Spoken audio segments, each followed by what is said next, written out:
जय भीम, जय भारत, जय संविधान। भीम सेना रामजी सतपाल सेवा ट्रस्ट, कर्नूलपुरी गाँव, महासचिव सूरज कुमार। और मेरे तमाम महापुरुषों को मेरी जय भीम। सबसे पहले जन्म देने वाले माता पिता होते हैं, उसके बाद में जो हमें अच्छी शिक्षा देता है, अच्छा ज्ञान देता है वो होता है। उसके बाद में जो गुरु होता है, और उसके तीसरे उसमें होता है जिसने हमें एक हुनर देकर अपना जीने का मार्गदर्शन दिया। भगवान बुद्ध ने कहा था कि दुनिया के अंदर कोई ऐसा भगवान नहीं है। इंसान को स्वयं एक रास्ता बनाना पड़ता है और उसे एक मन में लेकर चलना पड़ता है कि मुझे ये काम करना है।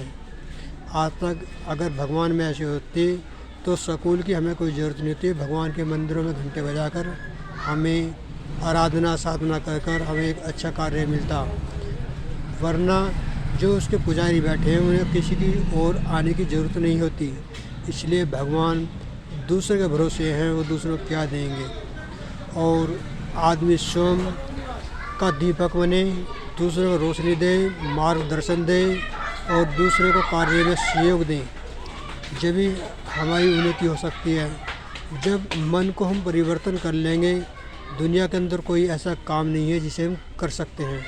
सभी काम मनुष्य करता है, और मनुष्य से बड़ा कोई भी मानवता की सबसे बड़ी जो पहचान है मानवता की है। धर्म से बड़ा एक मानवता होता है। धर्म के अंदर तो हमारे अंदर भेदभाव, ऊंच नीच और एक दूसरे पर उंगली उठाने की बात चलती हैं।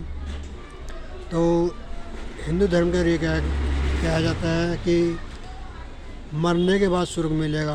मरने के बाद आज तक किसी ने स्वर्ग देखा ही नहीं है।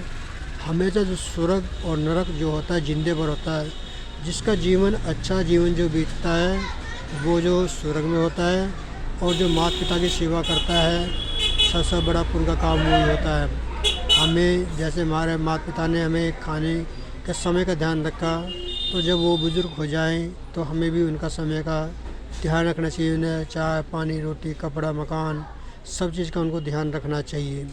तो सबसे बड़ा कर्म ही पूजा है, श्रेष्ठ सबसे बड़ी जो, ना कि भगवान है। भगवान ने तो हमें किसी का करने का अधिकार दिया ही नहीं है। उसने तो ये कहा कि एक दूसरे के ऊपर तुम उंगली उठाओ और धर्म के उस पर लड़ो।